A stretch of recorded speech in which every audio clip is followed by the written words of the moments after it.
Hello and welcome back to Cars of Glasgow. Today you join me with the new 2023 BMW X1, so stay tuned for this video. So here we have the BMW X1, it's the third generation and it's just out about a week or so here in the UK. It's finished in this lovely metallic green paint colour that will throw up on screen when I get the name of it. It's an Xline trim, so it's in the middle of the road between the Sport and the M Sport. And it gives you all these kind of satin silver finishes along the bumpers. We've got around the grills. We've got the new BMW nostrils up front with the active vents that open and close when required.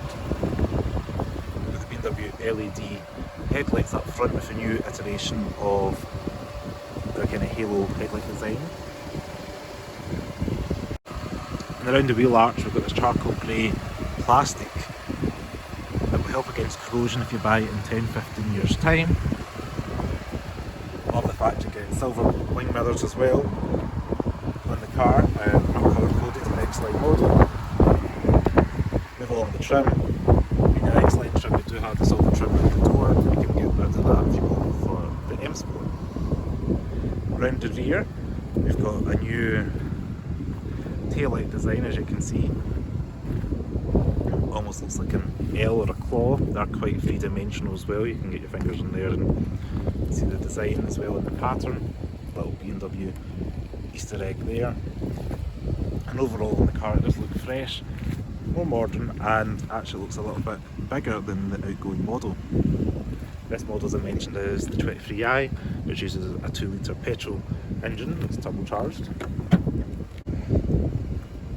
We've got an electric tailgate, one touch, opens up, and as you can see you've got a nice squared off area, quite competitive with this size of car. We've got a 12 volt power outlet on the side here, and we've got a little button there that should open up the tow hook, like so. Touch the button, the tow hook disappears. Underneath we've got a little bit of storage there. As you can see, you can hide your valuables or keep your tyre repair kit, etc. underneath. A little bit of a cargo net for some shopping. And we've got your 60, no it's not 40. We've got your 40-20-40 split there. So if the seats folded down you get a relatively flat load floor, and it does increase the cargo capacity. And that parcel shelf can get moved in for those special trips to IKEA. To close the boot, one touch on the button there, the tailgate electrically closes. Quick jump in the back. I do like the fact the door handles are flush and they pull out the sole. Part of the redesign for the third gen, we've got new kind of funky looking grab handles in the interior. Our speaker grills here behind this pattern, door lever as well. In the back we've got decent sized cup holders, a little bit of storage, cargo nets for both in the rear, and we do have an armrest with the two cup holders, but there is seating for free, and your child seat points are down here, easy to click into place. We'll take a step in the car. Plenty of knee room, plenty of headroom. The car's nice boxy shapes, we've definitely got a lot of room there. And we've got USB-C charging ports, and these vents are quite nicely, uniquely designed, kind of going vertically up. I've got a little bit of storage as well down there, and that's been cut out, which means if you're sitting in the middle, you've got good visibility around, so hopefully rear passengers don't feel travel sick as well. We'll jump into the front. Got BMW emblem down there. Get your boot release on the door. So the material quality, very well built, solid BMW, especially for an entry level model such as the X1. It's not an X7 or anything, but we do feel nicely well padded and solid plastics around. The driver's seat in this car is electric. Some models will be manually operated. The passenger side is a manual one, but you do have memory seating for two with your different support there.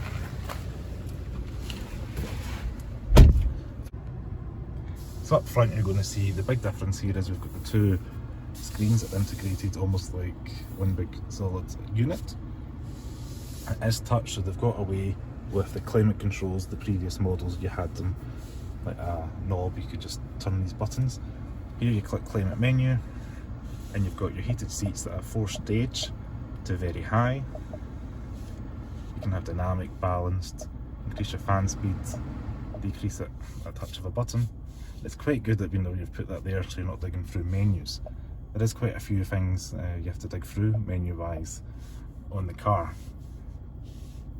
So going is the rotary control knob that you had in the previous BMWs. It's all through this touchscreen up here. So you can see that there's your miles to gallon, 17.4. We've got telephone, your radio. Pretty fast and responsive. You can go through all these different apps as well as change your climate control, ambient lighting, etc. I have noticed you might, in previous BMWs you've had the eco power and sports mode. You click my modes and you've got your sport, efficient, personal, and my favourite is expressive. And it kind of gives you this marbleized look on both screens. So if I keep it on the driver's gauge in front, if I click my mode, you do efficient, you get your traditional kind of rev counter and your speed. But if you put it back into expressive, you get this cool kind of marbly golds and blues that are going across the screen. It does change the ambient lighting as well. So I think if you've seen this at night, that would look pretty cool. We do have a nicely bolstered steering wheel that's kind of chunky, leather wrapped. On the left hand side here's your cruise control, so you would just click set and choose your mode if you want a speed limiter or cruise control.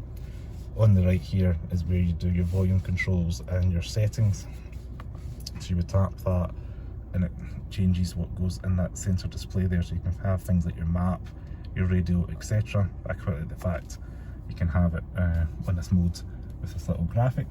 On the right here we've got your auto dimming lights, you've got your parking dimmer switch, sorry, and then you've got your fog lights.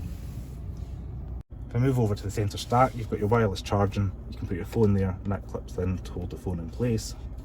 We've got one big air vent here, and they have kept physical buttons for your rear and front defrost. Two vents on the left there. The material in the dash is nicely soft and damped, which is quite impressive. Again, we've got a glove box that is softly damped, but it's not lined with the fuzzy stuff, just kind of the exposed plastic. We've also got two cup holders down here, 12-volt power outlet, two USB-C charging, and then we've got a little bit of storage underneath here, so you can maybe put your phone, handbag, etc. under there. You push this button here, and this little area in the middle opens up. It is quite neat, so I don't really know if you'd put something like sunglasses potentially in there, maybe hand sanitizer, but it's quite small and an odd shape, so I don't really know what you'd put in there. One big difference over the previous models is the gear selector is this little nubbin. You pull that all the way back to reverse, down for drive, P for park, that locks the car into place. You've got all these different modes there, hill descent control, lane departure warning, etc. can get turned on and off at a touch of a button. And here is your volume control for your radio. By the way, any copyrights won't touch that. Things like your hazards, and then there's your cameras. So the seats in this car, pretty well bolstered considering it's not the M Sport model. I do find them quite narrow. I have got quite big thighs, but I feel like I'm rubbing against the bolsters in this seat. So it was a wee bit of a complaint I had, but they are very comfortable when they had it for the day, but during the day they have been quite comfortable. I do like the design. You can get this in different colour combinations as well, so if you like a lighter interior option you can, and as you could expect you can get a higher spec car if you want things like a sunroof. And to turn the car off, you can put the foot in the brake and push start stop. So hopefully you guys enjoyed this video on the new BMW X1. Short and sweet, but I just wanted to get the car out to you guys and show you what the car is like. If you like this video, please give me a thumbs up. Please subscribe to Cars of Glasgow below. Check me out on Facebook, Twitter and Instagram at Cars of Glasgow. All that information's in the description below of the video. And as always, stay safe and thanks for watching. Ciao.